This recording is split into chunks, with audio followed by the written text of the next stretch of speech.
जोहार झारखंड, जोहार घाटशिला। जैसा कि आप सभी जानते हैं, झारखंड राज्य के घाटशिला विधानसभा में उपचुनाव होना है। इंतजार की घड़ियां खत्म हो चुकी हैं। आज की रात अंतिम है। कल सुबह 7 बजे से मतदान का कार्य आरंभ हो जाएगा।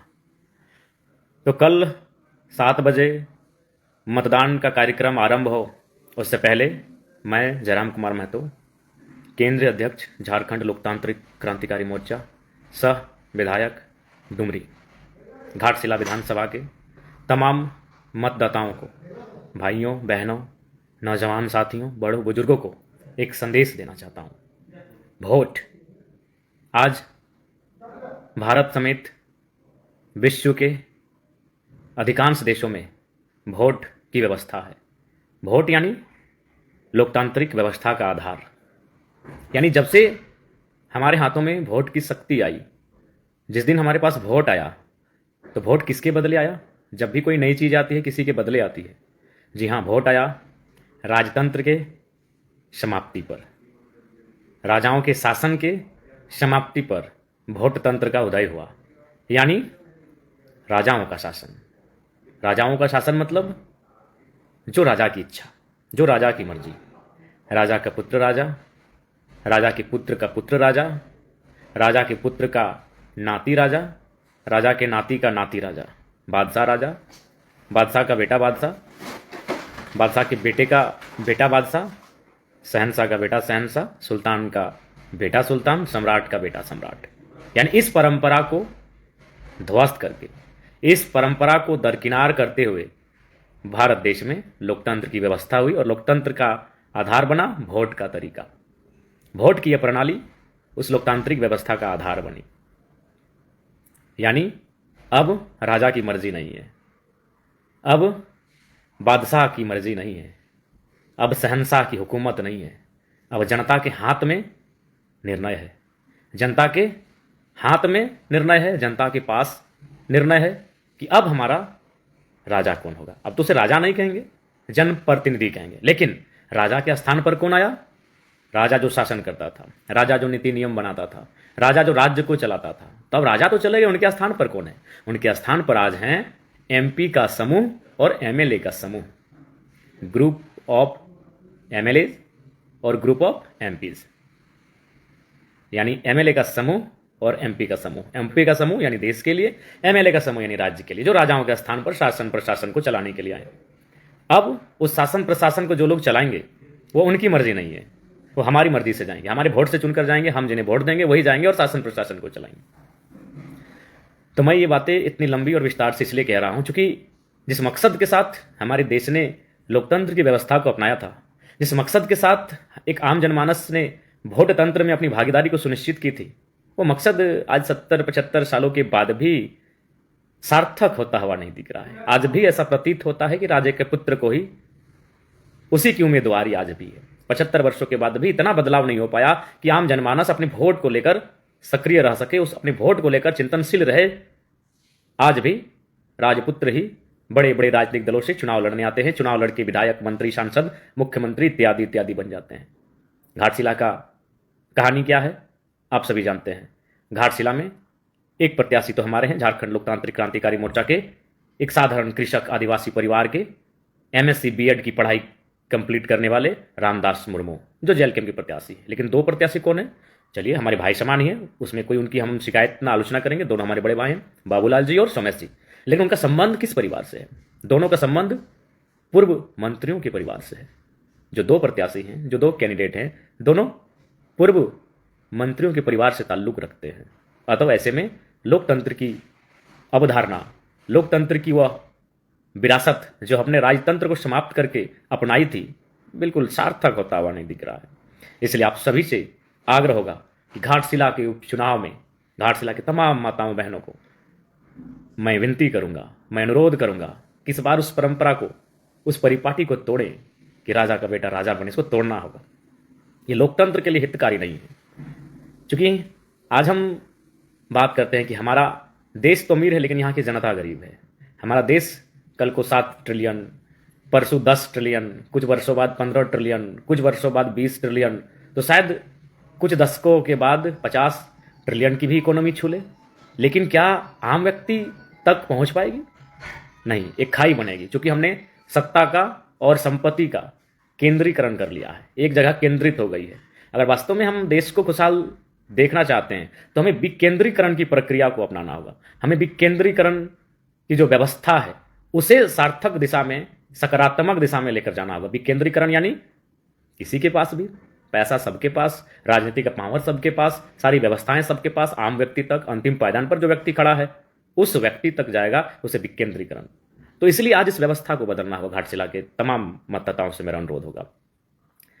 घाटशिला हमारे सभी भाई लोग गए, विजेता कमेंट में हैं, हमारे स्टार प्रचारक के तौर पर थे। कई हमारे भाई, हमारी बहनें, हमारे सभी लोग घाटशिला गए, मैं भी घाटशिला गया था। और घाटशिला में क्या देखा सबने? इस बात को मानना होगा कि घाटशिला कहीं ना कहीं जो बगल में ही जमशेदपुर का क्षेत्र है, अगर जमशेदपुर के टाउन से घाटशिला के ग्रामों की तुलना करें तो 2 दशकों का अंतर दिखता है। अब क्यों ऐसा रहा, क्यों ऐसा नहीं होना चाहिए था? आज इस पर घाटशिला को विचार करने की आवश्यकता है। वहाँ के नौजवानों को, वहाँ की माताओं बहनों को, वहाँ के मतदाताओं को विचार करने की आवश्यकता है। आज वहाँ के सड़कों की स्थिति क्या है? वहाँ टावर तक 50% से ज़्यादा टावर नहीं पकड़ रहा था। जो भी है नहीं जानते हैं, घाटशिला घूम कर आएंगे। सरकार की जो सुविधाएं संचालित हो रही है वो किस अवस्था में संचालित हो रही है, ये जानने की आवश्यकता है। क्यों ऐसा हुआ? इसलिए परिवर्तन की आवश्यकता है। घाटशिला को परिवर्तन की आवश्यकता है। और एक महत्वपूर्ण विशेष बात आज आपने देखा और हमने भी देखा। मैंने तो सोचा था कि जब इंडिया और एनडीए गठबंधन का मंच सजेगा, जब दोनों बड़े राजनीतिक दलों के नेता मंचों पर दिखेंगे, जब कोई बड़ा सभा, जनसभा कार्यक्रम होगा, और जब इंडिया एनडीए गठबंधन के एमएलए, एमपी, मिनिस्टर, यहाँ तक कि मुख्यमंत्री और दूसरे राज्यों के भी मुख्यमंत्री जब मंचों में आएंगे और भाषण देंगे, तो शायद उनके भाषणों में बेरोजगारी मुद्दा होगा, शायद उनके भाषणों में छात्रों का स्कॉलरशिप मुद्दा होगा, शायद उनके भाषणों में जादूगोड़ा का यूरेनियम मुद्दा होगा। मैंने ये भी सोचा था कि शायद उनके भाषणों में जो घाटशिला में बंद पड़े उद्योग हैं उनको पुनर्जीवित करने का मुद्दा उनके भाषणों में होगा। शायद उनके भाषणों में घाटशिला को जमशेदपुर के तर्ज पर डेवलपमेंट करने का मुद्दा होगा।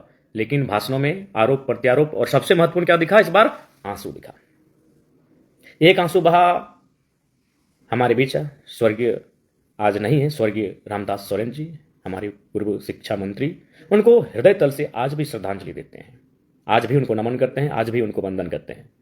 बहुत कम मुलाकात रही उनसे मेरी, चूंकि मैं इसी बार विधानसभा में मैं प्रवेश किया और इससे पूर्व भी उनसे व्यक्तिगत रूप से न कभी मिला था, न कभी बातचीत हुई थी। लेकिन जब भी मुझसे मिलते थे मुझे कभी विधायक नहीं उन्होंने माना, एक छोटे भाई से, एक बच्चे जैसा माना, और हमेशा 3-4 बार मेरी पीठ को थपथपाते थे, जैसे बच्चे को थपथपाते हैं जोर से कभी, तो पीठ थपथपाते हुए रामदास सोरेन जी मुझसे मिले। आज वो नहीं है, निस्संदेह उनको मैं श्रद्धांजलि अर्पित करता हूँ। उनका परिवार इस शोक को सहे, मैं यह भी कामना करता हूँ। लेकिन आंसू अगर राजनीतिक रूप से आएंगे, सार्वजनिक मंचों पर आएंगे, तो मैं इसका समर्थन नहीं करता हूँ। तो आपने देखा आंसू सुमेश दादा की मां के आंखों में था। उसके बाद आपने फिर आंसू देखा होगा बाबूलाल दादा के पिताजी यानी चाचा चंपोई सोरेन, उनके आंखों में भी आंसू था। तो क्या ये आंसू झारखंड की बदहाली के लिए थे? क्या ये आंसू झारखंड की युवाओं की बेरोजगारी के लिए थे? क्या उनके आंसू झारखंड के उन छात्रों के लिए थे जिनको स्कॉलरशिप नहीं मिला है? क्या ये आंसू उन अभ्यर्थियों के लिए थे जिन्होंने परीक्षा तो लिखा है लेकिन रिजल्ट पेंडिंग है? क्या ये आंसू उन अभ्यर्थियों के लिए थे जो 10 वर्षों से एग्जाम की उम्मीद में, आस में बैठे हैं? नहीं, ये आंसू, दोनों के आंसू उनके बेटों के लिए थे। तो मैं घाटशिला की जनता के साथ पूरे राज्य की जनता से पूछना चाहता हूं, क्या आंसू अब लोग अपने बेटों को, अपने व्यक्तिगत, क्या ये व्यक्तिगत होगा? उनका बेटा चुनाव जीत जाए इसलिए चच्चा आंसू बहा दिए, सोमेश बाबू जीत जाएं। हमें लगता है शायद माननीय मुख्यमंत्री की अर्धांगिनी के कहने पर सोमेश जी की भी माता ने आंसू बहा दिया। आंसू अगर बहाना था तो हमारे सूर्या भाई, सूर्या हंसदा, जिनको एक फर्जी मुठभेड़ में मार दिया गया, प्री प्लान करके उनको मार दिया गया। क्यों? संथाल परगना के आदिवासियों की आवाज थे। अगर आंसू बहाना था तो आज मेरे ही विधानसभा के विजय कुमार महतो नाम का एक युवा है जो सऊदी अरबिया में है, और जस्ट अभी मैं वहां के कंपनी के अधिकारी से मैंने बात किया, वो बार बार कह रहे हैं कि एजेंट चाहिए क्योंकि गोली लगी है। एक 25 साल का नौजवान, ऐसे लगभग मैंने 4 जिला का डेटा निकाला है उन 4 जिलों में लगभग 54, 55, 22 से 32 साल के नौजवान डेथ किए पिछले 6 महीनों में। 50 से ज़्यादा नौजवान जो विदेश में, प्रदेशों में रहते हैं, वो मर गए हैं काम के दौरान, ड्यूटी के दौरान। 22 से 32 साल, तो आंसू वहां बहना चाहिए था। इनका आंसू झारखंड की भलाई, झारखंड दुख है इसलिए इनका आंसू नहीं बहा, इनका आंसू अपने बेटे के लिए बहा है। तो मैं जनता से यही पूछना चाहता हूं, खासकर घाटशिला की जनता से, आप अपने बेटे के लिए आंसू ना बहाएं, कम से कम अपना वोट का सही इस्तेमाल तो करें। आप सीखिए इनसे, आप सोमेश जी की माता जी से। और खैर वो आंसू तो मुझे पूर्ण विश्वास है मुख्यमंत्री की अर्धांगिनी के कहने पर, जी बिल्कुल विलेज ब्लॉक भैया, उत्पाद सिपाही का जो दौड़, आपको याद होगा एक बहाली का जो दौड़ हुआ जिसमें 17-18 से ज़्यादा भाइयों ने जान गंवा दी, आज तक वो एग्जाम कंप्लीट नहीं हुआ। तो आंसू अगर बहाना चाहिए था तो उन 18-20 नौजवान जो बहाली में दौड़ते दौड़ते मर गए, बहाली में दौड़ते दौड़ते बेचारे मर गए, तो असल में आंसू वहां बहना चाहिए था। चंपे चाचा अगर आंसू ना बहाते और सपोज उनका बेटा हार जाते तो क्या बिगड़ जाता। 25-30 सालों से विधायक हैं, 2 बार मंत्री हैं, मुख्यमंत्री भी रह चुके हैं। सोमेश की माता जी अगर आंसू ना बहाती और सोमेश चुनाव हार जाता, क्या बिगड़ जाता। उनके सोमेश जी के पिताजी भी 2 बार मंत्री रह चुके हैं, 4 बार, 3 बार या 4 बार या 5 बार, जो भी, मैं एग्जैक्ट नहीं हूं, विधायक रह चुके हैं। कई वर्षों से राजनीति में हैं, और हैं नहीं, जब हैं तो अच्छा खासा उनका आर्थिक स्थिति अच्छी खासी होगी, सामाजिक स्थिति अच्छी खासी होगी। तो अगर उनके आंसू ना बहाने से उनके बच्चे अगर चुनाव हार भी जाते हैं तो क्या फर्क पड़ता। लेकिन आज वो आंसू बहा रहे हैं, इसलिए आंसू नहीं बहा रहे हैं कि झारखंड में स्थानीय नीति नहीं है, इसलिए आंसू नहीं बहा रहे हैं कि झारखंड में नियोजन नीति नहीं है, इसलिए आंसू नहीं बहा रहे हैं कि झारखंड के युवाओं का भविष्य अंधेरे में है, वो इसलिए आंसू बहा रहे हैं कि मेरे बेटे चुनाव जीत जाएं। क्या वो चुनाव जीतेंगे व्यक्तिगत? क्या ये चुनाव उनका व्यक्तिगत है? चूंकि ये जो चुनाव है, ये जो चुनाव है, जो 14 तारीख को जिसका रिजल्ट आएगा और उसे जिस पद से नवाजा जाएगा, वह पद जनप्रतिनिधि कहलाएगा, जनप्रतिनिधि का पद कहलाएगा, वह जनप्रतिनिधि होगा, वो सबका, वो पूरे विधानसभा का नेता और पूरे राज्य के लोगों का आवाज होगा। तो फिर आंसू अपने बेटे को जिताने के लिए बहा रहे हैं, इसका मतलब क्या वो पद व्यक्तिगत होगा? क्या वो पद व्यक्तिगत लाभ की कमाई के लिए होगा?